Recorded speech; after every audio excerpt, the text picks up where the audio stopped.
भारत माता की, भारत माता की, भारत माता की। गुड। जम्मू कश्मीर के लेफ्टिनेंट गवर्नर श्री मनोज जी सिन्हा, जम्मू कश्मीर के मुख्यमंत्री जनाब अमर अब्दुल्ला साहब, chief of army staff general Upendra ji Dwivedi, GOC-in-C northern command lieutenant general Prateek Sharma, GOC-15 corps lieutenant general Prashant Srivastava और हमारी आर्म्ड फोर्सेस के सारे ऑफिसर्स और मेरे बहादुर जवानों, सबसे पहले आतंकवाद और आतंकवादियों से लड़ते हुए हमारे जिन बहादुर जवानों ने अपनी शहादत दी है, उनकी शहादत को मैं नमन करता हूं, उनकी मैं स्मृति को नमन करता हूं। और साथ ही पहलगाम में जो निर्दोष नागरिक आतंकवादियों के द्वारा मारे गए हैं, उनकी भी स्मृति को मैं नमन करता हूं। मैं हमारे घायल सैनिकों के साहस को भी नमन करता हूं और ईश्वर से यह प्रार्थना करता हूं कि वह जल्द से जल्द स्वस्थ हो जाएं। मेरे दोस्तों, इन विषम परिस्थिति में आप सबके बीच आज आकर मैं स्वयं को बहुत ही गौरवान्वित महसूस कर रहा हूं। हमारे प्रधानमंत्री माननीय नरेंद्र मोदी जी के कुशल नेतृत्व और मार्गदर्शन में ऑपरेशन सिंदूर के दौरान आपने जो कुछ भी किया है, उस पर पूरे देश को गर्व की अनुभूति हो रही है। मैं अभी भले ही आपका रक्षा मंत्री हूं, लेकिन उससे पहले तो मैं भारत का एक नागरिक हूं। रक्षा मंत्री के साथ साथ मैं आज भारत के नागरिक के रूप में भी आप सबके प्रति आभार व्यक्त करने के लिए यहां मौजूद हूं। पहलगाम हमले के बाद हमारे जम्मू कश्मीर की जनता ने पूरी एकजुटता के साथ और पाकिस्तान और साथ ही साथ आतंकवादियों के प्रति जिस प्रकार से अपने गुस्से का इजहार किया है, मैं जम्मू कश्मीर की जनता का भी अभिनंदन करता हूं। मेरे साथियों, आपकी उस ऊर्जा को महसूस करने आया हूं जिसने दुश्मनों को नष्ट नाबूद कर दिया है। आपने जिस तरीके से सीमा के उस पार पाकिस्तान की चौकियों और बंकरों को आपने ध्वस्त किया, दुश्मन मैं समझता हूं उसे कभी भूल नहीं सकता। आपने देखा होगा कि आमतौर पर लोग जोश में होश खो देते हैं, लेकिन आपने जोश भी रखा, होश भी रखा और सूझबूझ के साथ दुश्मनों के ठिकानों को आपने बर्बाद किया है। आज मैं यहां रक्षा मंत्री के साथ साथ एक मैसेंजर के रूप में भी आप सबके सामने मौजूद हूं। पूरे देश की शुभकामनाएं, उनकी प्रार्थनाएं और उनकी कृतज्ञता को लेकर आप सबके बीच यहां मैं मौजूद हूं। एक तरह से आप समझिए कि मैं एक डाकिया बनकर आपके बीच आया हूं और देशवासियों का संदेश लाया हूं। संदेश यह है कि हमें हमारी सेनाओं पर गर्व है। साथियों, ऑपरेशन सिंदूर सिर्फ एक ऑपरेशन का नाम भर नहीं है, बल्कि यह एक हमारी प्रतिबद्धता है, यह हमारा एक कमिटमेंट है। एक ऐसी प्रतिबद्धता जिसमें भारत ने दिखा दिया कि हम सिर्फ डिफेंस नहीं करते हैं, जब वक्त आता है तो हम कठोर निर्णय भी लेते हैं और कठोर कार्रवाई भी करते हैं। यह ऑपरेशन उस एक एक जवान की आंखों में देखा गया सपना था कि हर आतंकी ठिकाना, चाहे वह घाटियों में छुपा हो या बंकरों में दबा हो, हम वहां पहुंचेंगे और दुश्मन की छाती चीर कर हम उन आतंकी ठिकानों को खत्म करके ही हम वापस लौटेंगे।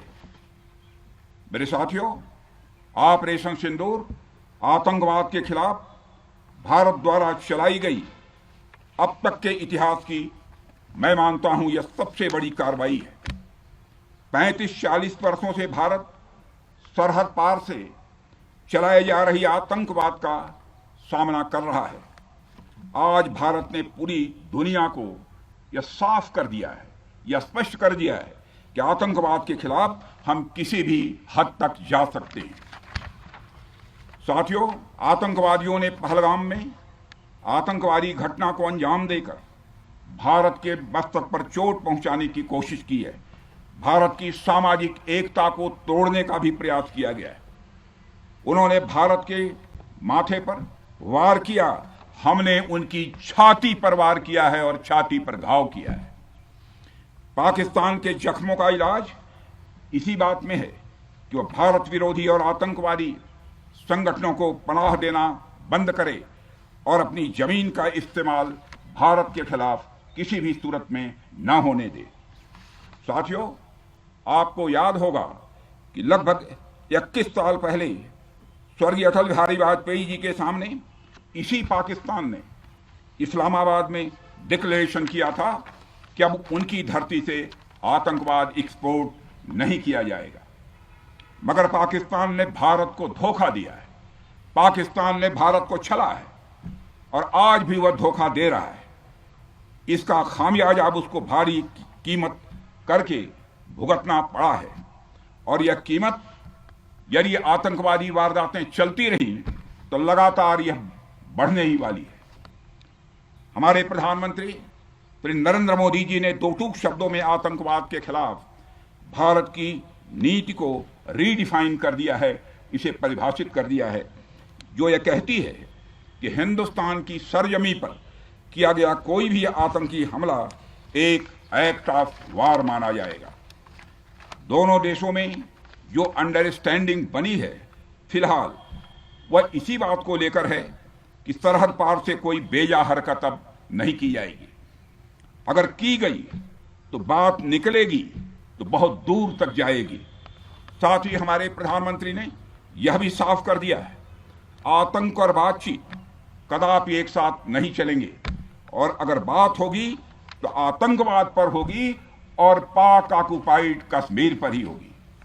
साथियों, ऑपरेशन सिंदूर की कामयाबी ने पाकिस्तान में छिपे आतंकी संगठनों और उनके आकाओं को भी यह साफ बता दिया है कि वे कहीं भी अपने आप को महफूज और सुरक्षित न समझें। अब वे हमारे बहादुर भारतीय सेनाओं के निशाने पर हैं। दुनिया जानती है हमारी सेनाओं का निशाना अचूक है और वो जब वो निशाना लगाते हैं तो गिनती करने का काम वह दुश्मनों पर छोड़ देते हैं। साथियों, आज आतंकवाद के खिलाफ भारत की प्रतिज्ञा कितनी कठोर है इसका पता इसी बात से चलता है कि हमने उनके न्यूक्लियर ब्लैकमेल की भी परवाह नहीं की है। पूरी दुनिया ने देखा है कि कैसे गैर जिम्मेदाराना तरीके से पाकिस्तान द्वारा भारत को अनेक बार एटमी धमकियां दी गई हैं।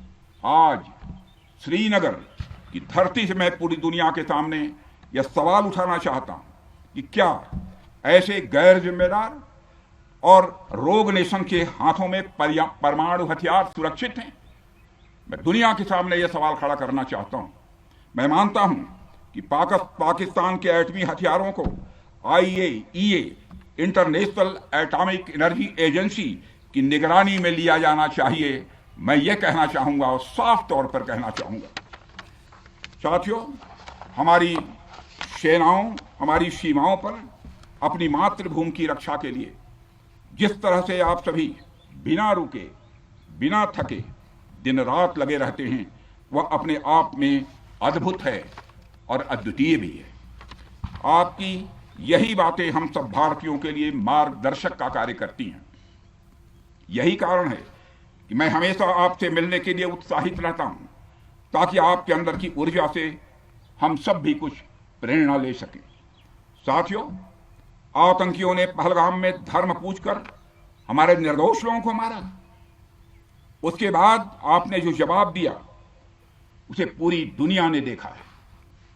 उन्होंने यह नहीं सोचा कि आम नागरिकों ने उनका क्या बिगाड़ा है, उन्होंने ऐसा क्या किया है कि उन्हें मार दिया जाए। पर मैं यह कहना चाहूंगा, आतंकियों ने भारतीयों को धर्म पूछकर देखकर मारा, धर्म पूछकर मारा, तो हमने आतंकियों को उनका कर्म देखकर मारा है। उन्होंने धर्म देखकर बेगुनाहों की जान ली, यह पाकिस्तान का कर्म था। हमने कर्म देखकर उनका खात्मा किया। यह हमारा भारतीय धर्म है। एक रक्षा मंत्री के रूप में मुझे आप सबको बेहद नजदीक से वर्षों से जानने का और समझने का अवसर मिला है। मैं आपके साहस और पराक्रम को तो जानता ही हूं, साथ ही साथ पहलगाम जैसी घटना के प्रति आपके गुस्से को भी मैं अच्छी तरह जानता हूं। साथियों, मुझे पता है कि पहलगाम के बाद आपके अंदर गुस्सा था, पूरे देश के अंदर गुस्सा था। मुझे पता है कैसा महसूस होता है जब धमनियों में बह रहा रक्त बेकाबू होने लगे। और मुझे इस बात की खुशी भी है कि आपने अपने गुस्से को सही दिशा देते हुए बड़ी बहादुरी और सूझबूझ के साथ पहलगाम का बदला लिया है। रही बात पाकिस्तान की, तो उसकी बात ही क्या करूं आपसे। वह देश तो मांगते मांगते अपनी जहालत से एक ऐसी हालात में आ गया है कि उसके बारे में यह भी कहा जा सकता है कि पाकिस्तान जहां भी खड़ा होता है वहीं से मांगने वालों की लाइन प्रारंभ हो जाती है। अभी आपने सुना ही होगा कैसे वह फिर एक बार इंटरनेशनल मॉनेटरी फंड IMF के पास कर्ज मांगने गया। वहीं दूसरी तरफ हमारा देश है कि हम आज उन देशों की श्रेणी में आते हैं जो IMF को फंड देते हैं ताकि IMF गरीब देशों को कर्ज दे सके। ऐसी स्थिति में हमारा यह भारत है। रामचरितमानस में स्वामी तुलसीदास जी ने लिखा है, जहां सुमतितः संपत्ति नाना, जहां कुमतितः विपत्ति निदाना। यानी जहां सुमति होती है, अच्छी नीतियां होती हैं, वहां सुख और समृद्धि होती है, और जहां कुमति होती है, बुरी मति होती है, केवल दूसरों के हित की भावना होती है, वहां तरह तरह की विपत्तियां स्वाभाविक रूप से आती ही हैं। पाकिस्तान जिसका जीता जागता यह उदाहरण है। साथियों, भारत के बारे में पूरी दुनिया यह बात जानती है कि हमने हमेशा शांति को प्राथमिकता दी है। हम आमतौर पर युद्ध के समर्थक कभी नहीं रहे, लेकिन स्थितियां जब इतनी विकट हो जाएं, जब देश की संप्रभुता पर आक्रमण होने लगे, तो जवाब देना यह आवश्यक हो जाता है। राष्ट्रकवि रामधारी सिंह दिनकर जी की पंक्तियां आपके सामने रखना चाहूंगा। रुग्ण होना चाहता कोई नहीं, रुग्ण होना चाहता कोई नहीं, रोग लेकिन आ गया जब पास हो तिक्त औषधि, कड़वी औषधि। तिक्त औषधि के सिवा उपचार क्या, शमित होगा वह नहीं मिष्ठान्न से। यानी कोई बीमारी अगर लग जाए तो वह मिठाई से दूर नहीं होती है, उसके लिए कड़वी दवा ही काम करती है। इसलिए आतंकवाद जैसे रोग के लिए भी ऑपरेशन सिंदूर जैसी दवा की बड़ी जरूरत हो गई थी। साथियों, पूरे देश में हमारी सेनाओं को और हमारे सैनिकों को एक सम्मान की दृष्टि से देखा जाता है। एक सशक्त राष्ट्र वही होता है जो अपनी सेनाओं को सम्मान के साथ साथ आधुनिक हथियार और साजो सामान भी दे जिसकी उसे जरूरत है। मुझे गर्व है कि आज प्रधानमंत्री जी के नेतृत्व में सरकार हमारी सेनाओं के लिए यह सब सारा काम कर रही है। हमने यह सुनिश्चित किया है कि हमारी सेनाएं हर परिस्थिति के लिए तैयार रहें। और मैं यहां पर army chief general Upendra Dwivedi ji को भी बधाई देना चाहता हूं, क्योंकि बार बार मेरी चर्चा होती रही है और बार बार मैं यह पूछता हूं कि जो भी आवश्यकताएं हैं उन आवश्यकताओं को पूरा करने के लिए हम पूरी तरह से तैयार हैं। और इसलिए इसके लिए हम वर्ल्ड क्लास बेहतरीन गुणवत्ता वाले साजो सामान अपनी सेनाओं को देने की कोशिश कर रहे हैं।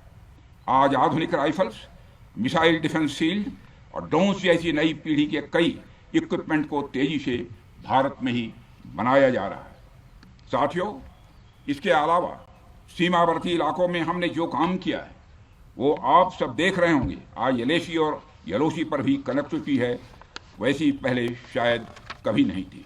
हमने हर स्तर पर यह दिखाया है कि हमारी सरकार केवल युद्ध भूमि पर ही नहीं बल्कि व्यक्तिगत रूप से और पारिवारिक रूप के साथ अपने सेना के जवानों के साथ खड़ी है। साथियों, अंत में एक बार फिर आप सभी को आपके शौर्य और पराक्रम के लिए हृदय से हार्दिक बधाई देता हूं। मैं आपको यह आश्वासन देता हूं कि हमारे प्रधानमंत्री जी के नेतृत्व में देश की सरकार और देश की जनता हर कदम पर, हर स्थिति में आपके साथ कंधे से कंधा मिलाकर खड़ी है।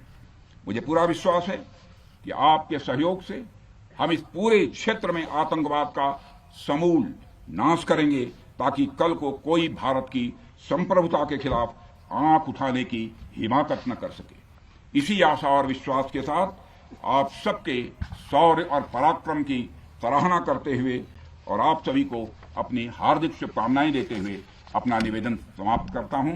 बोलिए जय हिंद, जय हिंद। क्या बात हुई।